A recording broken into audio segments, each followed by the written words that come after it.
네, 감사합니다. 이렇게 반갑게 맞이해 주셔서. 개그맨 유재석 씨와 저와 공통점이 하나 있는데요. 뭔지 아시겠어요? 아니요, 무대 울렁증이에요.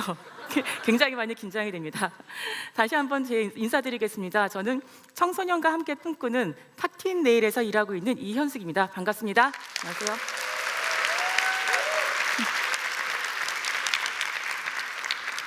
아, 현대 사회는 많은 것이 상품화되어 있습니다. 그중에 성도 빼놓을 수 없는데요. 심지어는 10대 아이들도 성적으로 상품화하기도 하고, 이렇게 문화적으로 상품화를 시키는 이런 사회에서 우리가 어떤 선택을 하는 것이 좀 더 만족스러운 선택인지, 좀 더 행복한 선택인지, 그런 이야기를 오늘 함께 나누고자 합니다. 제 친한 남자 후배가 있었어요. 그 친구는 중견기업에서 일을 하고 있었고요. 업무 때문에 접대를 해야 되는 일이 많았다고 합니다. 아무래도 접대를 하다 보니까 많은 고민이 있었는데, 과한 음주도 문제였지만 그것보다는 소위 2차라고 이야기하는 성매매 접대까지 이어져야 되는 이런 갈등 상황 속에서 내가 어떻게 할 것인가, 그런 것 가지고 끊임없이 고민을 했었고요. 처음에는 계속 거절했다고 합니다.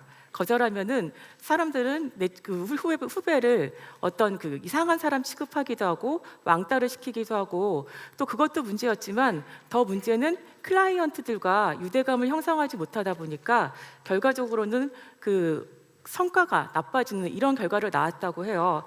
그래서 고민이 된 이 후배는 어떤 선택을 했을까요? 그냥 성매매를 했을까요? 네? 네. 이 친구는 사표는 쓰진 않았고요.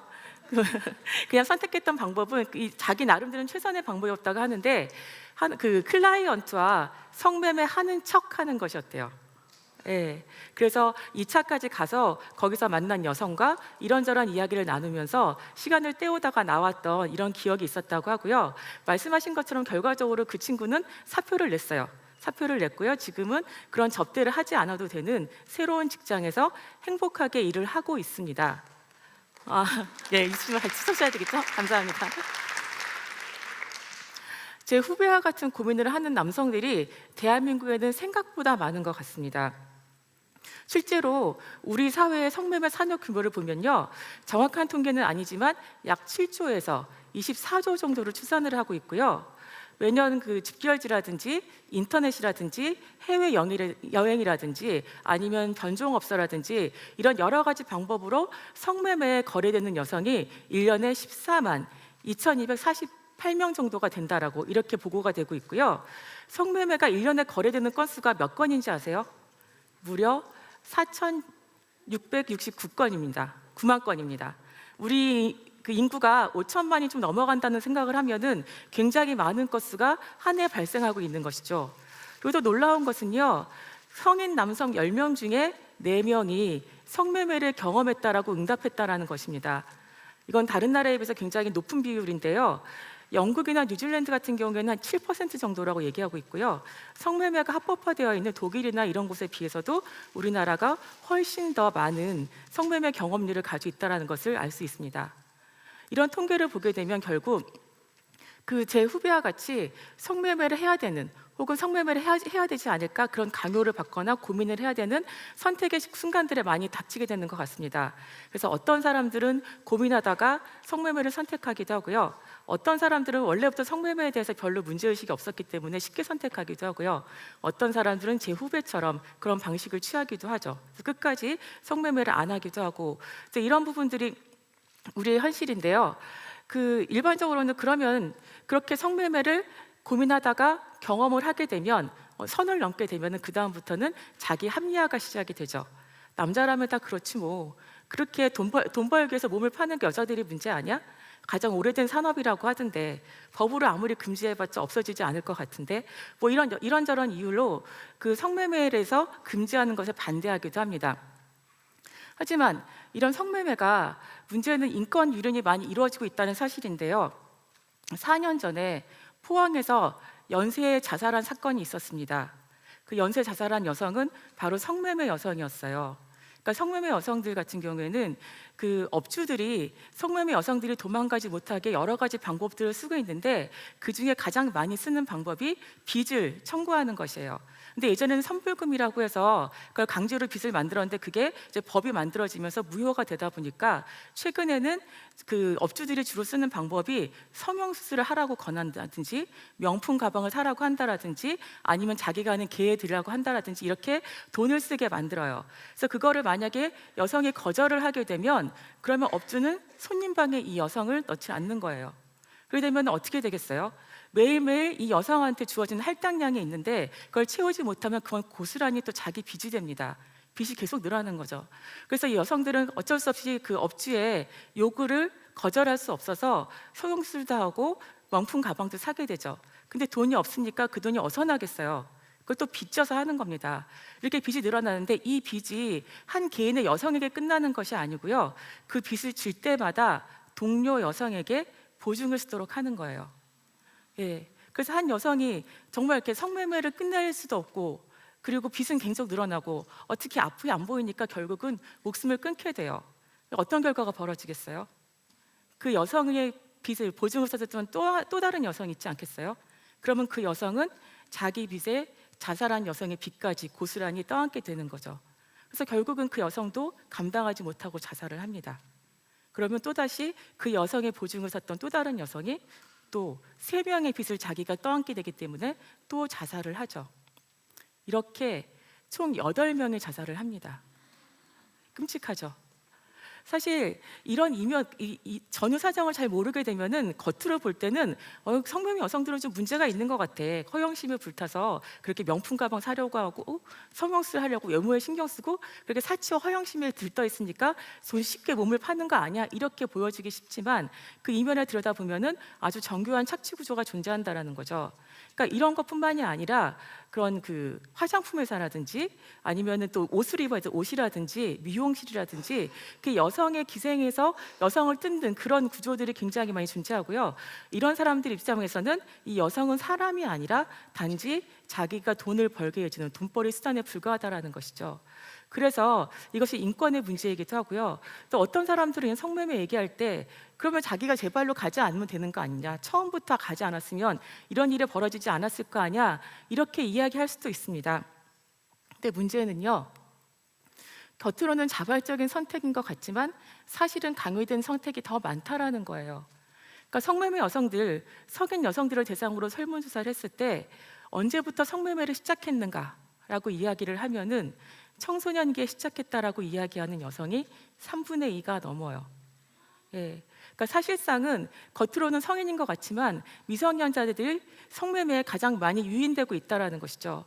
저희도 성매매로 그 착취된 피해 청소년들을 만난 적이 많이 있는데 굉장히 마음이 아픈 게요. 이 친구들의 이야기 하나하나가 영화예요. 그렇게 절절할 수가 없어요. 그러니까 학대 가정이라든지 아니면은 뭐 이렇게 알코올 중독이라든지 방임 가정이라든지 해체된 가정이라든지 거기서 정상적인 가정 생활을 경험해 보지도 못했고 누군가 친밀함 긍정적인 스킨십 이런 것도 경험해보지 못한 아이들이 대상이 되기도 하고요. 정말 안타까웠던 아이는 의붓 아버지로부터 성폭력을 당한 거예요. 그래서 가출을 할 수밖에 없었는데 결국 그 가출한 아이도 먹고 살 길이 막막하니까 성매매를 해서 그 근근히 버텼던 하루에 한 끼를 버티고 그러다 돈 떨어지면 다시 성매매하고 이런 상황들이 비일비재하게 발생한다라는 것이죠. 그러니까 의붓 아버지로 성적인 학대로부터 도망갔는데 결국 사회에 나가서 자기가 모르는 어떤 남자들에게 또다시 성적인 착취를 당하는 이런 것이 우리들의 현실이라는 것입니다. 사실 스마트폰이 되게 활성화가 되고 있고 인터넷이 발전하고 나면서부터 생활의 편리함이 가져왔죠. 근데 이 편리함이요, 문제는 생활의 편리함만 가져온 것이 아니라 이렇게 나쁜 의도를 가지고 범죄 대상을 물색하는 사람들에게는 범죄 피해자들도 접촉하기 좋은 그런 스마트한 환경을 만들었다는 것이 문제예요. 그렇기 때문에 미성년자들 중에는 스마트폰이라든지 인터넷을 통해서 거래되는 아이들이 많이 있고요. 그렇게 이런 친구들 같은 경우에는 우리가 보통 탈출형 가출이라고 하는데 일반적인 아이들이 그냥 집에 뭐 불만 있어서 집을 나가면 집 나가봤자 개고생이라는 걸 깨닫고 보통 일주일이면 집에 돌아갑니다. 근데 그렇지 않은 아이들이 있어요. 집에 있는 게 지옥 같은 아이들은 집을 나가는 게 살 수 있는 이런 아이들이 결국 집을 뛰쳐나오게 되고 그랬을 때 잘 곳이 없다라든지 당장 생활할 돈이 없다라고 했을 때 그 쉽게 유혹에 빠질 수 있는 부분들이 성적인 거래를 제한한다거나 아니면 잘 곳을 제한한다라든지 돈을 주겠다라고 하면서 그렇게 자기의 목적에 아이들을 이용하는 일들이 많이 생기는 거죠. 그렇기 때문에 굉장히 그러니까 인권위적인 요소가 많이 있는 것이고요. 그래서 이렇게 그 청소년들 같은 경우에는 성적으로 착취당하는 것이고 국제사회에서도 이 문제에 대해서는 근절을 해야 되겠다는 시각이 굉장히 많이 있어요. 그런 노력도 많이 하고 있고요. 유엔 같은 경우에는 선택 의정서를 만들어서 아동들이 청소년들이 성적으로 착취당하는 것으로부터 근절하기 위해서 국가 행동 계획을 세우기도 하고 어떤 선언을 채택하기도 합니다. 또 인신매매 방지 의정서라는 것이 있는데요. 그 의정서에 따르면 미성년자일 경우에는 사기나 협박이나 폭력이나 회유나 이런 것이 없다라고 하더라도 성매매로 거래했다라고 한다면 그런 경우에는 인신매매로 처벌을 하도록 되어 있습니다. 우리나라도 비준했고요. 하지만 아직 우리 현실은 그런 부분들이 많이 부족하기도 하고 이런 문제들은 결국 수요를 차단하는 것이 중요하기 때문에 그렇게 수요자에 대한 처벌 이런 것을 강화하고 있는데요. 영국이나 미국 같은 경우에는 어떻게까지 하냐면 경찰이 함정 수사라는 것을 해요. 그게 뭐냐면요. 경찰이 나는 미성년자라고 가장을 해서 성매수를 제안을 하는 거예요. 광고를 하기도 하고. 그러면 상대방은 그 사람이 미성년자일 거라고 생각을 하고 어떤 거래에 응하겠죠. 그래서 그 미성년자를 만나러 오게 되면은 그 자리에서 경찰이 그 사람을 검거합니다. 검거에서 끝나는 것이 아니고요. 가택 수사를 해가지고 집을 다 뒤져서 거기서 아동 포르노가 나오면 한 편당 5년씩 이렇게 굉장히 센 형을 처벌을 할 수 있는 그런 제도를 가지고 있는 나라들이 많이 있습니다. 그리고 이렇게 성매매에 성착취에 이용된 청소년들 같은 경우에는 피해자로 법적으로 지위를 주고요. 피해자에게 필요한 지원들을 다 할 수 있도록 그래서 그 친구들이 건강한 성인으로 성장할 수 있도록 돕도록 그렇게 하고 있는데요. 아직까지는 우리나라 같은 경우에는 미성년자에 대한 시각이 이중적으로 존재하는 것 같아요. 그러니까 사회 문화적으로는 어때요? 미성년자들 충분히 섹시할 수 있고 성적으로 매력적일 수 있다라고 이야기하지만 막상 현실에서 미성년자들이 성적인 행동을 하게 되면 어떻죠? 네 책임이야. 그러길래 그런 걸 왜 했어? 그러면서 몰아가는 이렇게 좀 뭔가 거꾸로 되어 있는 이런 것이 우리 문화이다 보니까 이렇게 함정 수사를 하는 것 이런 것에 대해서도 심지어는 뭐 이렇게 정말 그 마음이 아픈데요. 배고픈 사람 앞에 김밥 놔두느냐 그렇게 하면서 그 반대를 하기도 하고 그 수사를 그 기법을 도입하는 거에 대해서 반발이 거세서 도입을 못 하고 있는 것이 우리 현실입니다. 근데 이렇게 온라인상에서 성매매가 일어나는 것, 성적으로 착취하는 부분들은요, 한 국가 내에서만 일어나는 것이 아니에요. 이거는 경계를 넘어가서 전 지구적으로 일어나는 일이기 때문에 그래서 이렇게 함정 수사 같은 경우를 자국에서만 하는 것이 아니라 국제적으로 시도하는 그런 단체도 있어요. 네덜란드에 있는 인간의 돼지라는 단체인데요. 이 단체가 2년 전에 스위티라고 10살짜리 필리핀 여자아이로 가상의 이미지를 만들었어요. 가상의 이미지를 만들어서 그 아이가 화상으로 채팅을 하는 거예요. 채팅을 하고 그렇게 10주 정도 지나고 나서 보니까 어떤 결과가 생겼냐면 무려 71개국에서 2만여 명의 남성들이 이 스위티에게 성적인 행동을 하라고 요구하기도 했었고 또 스위티와 그 화상 채팅을 하면서 본인이 성적인 행동을 하는 것을 아이한테 보여주기도 했던 이런 것이 드러난 것이죠. 그래서 그 인간의 돼지라는 단체는 그 중에 1,000명의 신원을 확보해가지고 인터폴에 제공을 해서 각각의 국가에서 그 사람들을 처벌할 수 있도록 그렇게 했습니다. 그 중에 안타깝게도 한국 사람도 끼어 있었다라고 해요. 예. 그러니까 사실 한국 같은 경우에는 해외 여행이 자유화되고 난 이후에 해외에서 성매매를 많이 하고 있는 국가 중에 하나로 지목이 되고 있고 저희가 일하고 있는 단체에도 에팟이라는 아동의 상업적 성착취 근절을 위한 국제 네트워크 활동을 하고 있는데요. 그때 회의 갈 때마다 다른 나라에서 온 사람들이 저희한테 호소를 합니다. 제발 어떻게 이 문제에 대해서 실태 조사를 해주고 근절해 줬으면 어떻겠느냐 이런 것을 요구할 정도로 이렇게 사실 우리나라가 다른 나라에 비해서 성매매가 많이 이루어지고 있고요. 또 미 국무부에서 해마다 인신매매 보고서라는 것을 발행하고 있는데 거기에도 보면은 한국은 특이하게 인신매매 목적지 국가이기도 하고 송출 국가이기도 하고 경유 국가이기도 한 특이한 나라로 지목이 되고 있어요. 일반적으로는 송출국이거나 아니면 목적지 국가인데 우리나라는 해외에 나가서 그 빈곤 개도국 아이들을 대상으로 성매매를 하기도 하고요. 또 그 나라 여성들을 우리나라로 인신매매해서 또 성매매를 시키기도 하고요. 또 우리나라 여성들을 호주라든지 뉴질랜드 뉴질랜드라든지 미국이라든지 또 일본으로 또 인신매매에 돼서 나가기도 하죠. 며칠 전에도 방송에 나왔던 것 같은데 이런 사람들은 자기가 어떤 그 예술 공연단이라고 생각을 하고 그런 비자를 발급받아서 갔는데 막상 가서 보면은 예술 공연하는 것이 아니라 거기에 감금당한 상태에서 그 성매매를 강요당하기도 하고, 마찬가지로 필리핀이나 동남아시아 여성들도 예술 공연 비자를 받아가지고 우리나라에 와서 똑같은 여권을 빼앗긴다든지 그런 방식으로 성매매가 이루어지는 경우들이 많이 있다라는 것이죠. 그래서 결국은 이 성매매 산업이라고 하는 것은 돈을 목적으로 하는 것이잖아요. 돈을 벌기 위해서 수요와 공급이 필요할 수밖에 없고요. 산업이 번창하는 날 끊임없이 공급은 만들어질 수밖에 없습니다. 그리고 공급의 대상은 누구겠어요? 주로 가난한 지역의, 가난한 국가의 아이들, 우리나라도 마찬가지로 취약한 청소년들이 그 주요 대상이 되기 때문에 이 산업을 근절하는 것이 결국은 우리 아이들의 인권을, 우리 여성들의 인권을 보호하는 길입니다. 그렇기 때문에 우리가 어떻게 하는 것이 인간다운 선택인가, 이런 것에 대해서 진지하게 고민할 필요가 있어요. 성매매가 법으로 금지하기 때문에 내가 해야 된다 말아야 된다는 것이 아니고, 정말 이것은 누구를 위한 것인가. 간혹 보면은 성매매 여성 중에 돈을 쉽게 벌었다고 해서 허탈감에 빠지는 분도 있는데 그런 사람이 실제 존재하는지는 잘 모르겠어요. 있다고 해도 많지 않을 것 같고요. 실제 증거들을 보면은 굉장히 광범위하게 성적으로 착취가 일어나고 있고 인권 유린이 일어나고 있기 때문에 결국은 그냥 개인의 선택의 문제로 치부해서 내가 성매매를 한다라고 했을 때 그 범죄에 가담하는, 혹은 그 성매매 산업을 육성하는 데 일조하는 이런 결과가 생길 수도 있기 때문에, 그래서 내가 선택하는 것이 어떤 것인지에 대해서 한번은 진지하게 고민할 필요가 있습니다. 사실 인권이라는 게 별게 아니잖아요. 사람이 사람답게 대접받을 수 있고 사람으로 존중받을 수 있는 것, 사람답게 살 수 있는 것이 인권이라고 한다면 성적으로도 마찬가지라고 생각해요.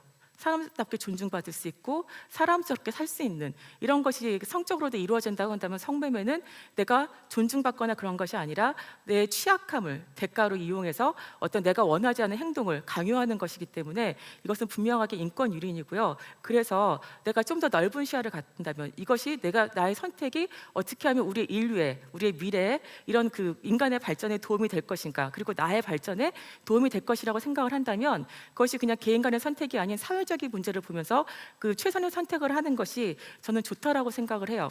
우리의 인생은 선택의 연속이라고 합니다. 선택을 할 때는 그 사람의 가치관을 가지고 결정을 해요. 어떤 순간에 그 사람이 어떤 선택을 하는가는 그 사람이 어떤 사람인가를 말해주죠. 품격이 높은 사람인지 아닌지, 아니면 사적인 욕구가 우선인지, 아니면 공익이 우선인지, 이런 것들을 알 수 있는데 성적인 선택의 순간에도 마찬가지라고 생각을 해요. 그 순간에 내가 어떤 가치관을 가지고 어떤 선택을 하는가가 어떤 사람인지를 보여주는 것이기 때문에 어떻게 하는 것이 가장 사람다운 선택인가에 대해서 진지하게 한번 고민해 보셨으면 합니다. 가장 좋은 것은 사람다운 선택을 하는 것이 이 성상품화 시대에 만족스러운 선택이 아닐까요? 감사합니다.